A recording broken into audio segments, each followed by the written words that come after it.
ବିଜୁ ପଟ୍ଟନାୟକ ଏକାନ୍ତ ଅନୁଗତ ଆପଣ ଥିଲେ ଦୀର୍ଘ ବର୍ଷ ଧରି ଥିଲେ ମାନେ କଣ ମୁଁ ଏବେ ବି ଅଛି। ଏବେ ବି ଅଛନ୍ତି ବିଜୁ। ଦ ଆଇଡିଆ ଅଫ ବିଜୁ ପଟ୍ଟନାୟକ ସେ ପାର୍ଲାମେଣ୍ଟରେ ତାଙ୍କର ଲାଷ୍ଟ ସ୍ପିଚ୍ କଣ ଥିଲା ଆପଣ ଦେଖିଛନ୍ତି ସେ କଥାକୁ? Biju Patnaik is a secular politician of the country. He is a great follower of Mahatma Gandhi and Jawaharlal Nehru. Biju Patnaik ଭାରତର ସମ୍ବିଧାନକୁ ଯେଉଁମାନେ ଖଣ୍ଡ ବିଖଣ୍ଡିତ କରିବା ପାଇଁ ଉଦ୍ୟମ କରୁଛନ୍ତି ତାର ଘୋର ବିରୋଧୀ ଥିଲେ। ଲାଷ୍ଟ ସ୍ପିଚ୍ ମୁଁ ଆପଣଙ୍କୁ ସମସ୍ତଙ୍କୁ ଅନୁରୋଧ କରିବି ଆପଣଙ୍କ ମାଧ୍ୟମରେ ଆପଣଙ୍କ ଚ୍ୟାନେଲରେ ତାଙ୍କର ଲାଷ୍ଟ ସ୍ପିଚ୍ ଯଦି ଆପଣଙ୍କ ପାଖରେ ନଥିବ ମୁଁ ଆପଣଙ୍କ ପାଖକୁ ପଠେଇଦେବି। ବିଜୁ ପଟ୍ଟନାୟକ କଣ କହିଛନ୍ତି ମାନେ ପ୍ରାସଙ୍ଗିକତା ଅଛି ଆଜିର ରାଜନୀତି ପାଇଁ ସେ କଥାକୁ ଆପଣ ଅଧ୍ୟୟନ କରନ୍ତୁ। ଯେଉଁମାନେ ବିଜୁ ପଟ୍ଟନାୟକକୁ କେବଳ ଜଣେ ପୂର୍ବତନ ମୁଖ୍ୟମନ୍ତ୍ରୀ ହିସାବରେ ଦେଖୁଛନ୍ତି ସେ ଭୁଲ କରୁଛନ୍ତି।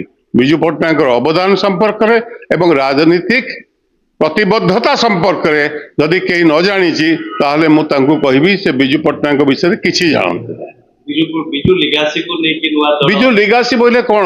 ମହାତ୍ମା ଗାନ୍ଧୀଙ୍କର ଲିଗାସି, जवाहरलाल नेहरू लिगासी, आंबेडकर लिगासी, संविधान लिगासी। बिजु लिगासी तो या एथे जो माने विश्वास करछन समस्ते आसंत किए मना कर मोहम्मद मुकिम कली नुआ दल करिवे कहली आजकल स्टार्टअप बहुत हो कोन असुविधा।